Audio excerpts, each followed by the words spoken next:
আমি বাংলাদেশ জাতীয়তাবাদী দল বিএনপির আবদুল্লাহপুর ইউনিয়ন বিএনপির সাবেক সভাপতি তথা টঙ্গিবাড়ি উপজেলা বিএনপির সাংগঠনিক সম্পাদক হিসাবে বলতে চাই, বাংলাদেশে যে একটা ইতিহাস বিরল হলো, 200 বছরও এরকম ইতিহাস বিরল হয় নাই, যা এদেশের ছাত্র এবং সাধারণ জনতা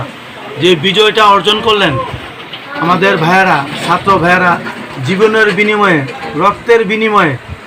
মা বোন শিশু বাচ্চারা সহ রাজপথে আন্দোলন করে এই যে স্বৈর শাসক, এই খুনি শেখ হাসিনা সরকার তথা শেখ হাসিনাকে যে পদত্যাগে বাধ্য করিয়েছেন, এই জন্য আমি দেশবাসীকে অভিনন্দন জানাই, আন্তরিক কৃতজ্ঞতা জানাই এবং ছাত্র ভাইদের প্রতি আমি অত্যন্ত কৃতজ্ঞ এবং তাদেরকে ধন্যবাদ জানাই। আমার কথা হলো যে এত বড়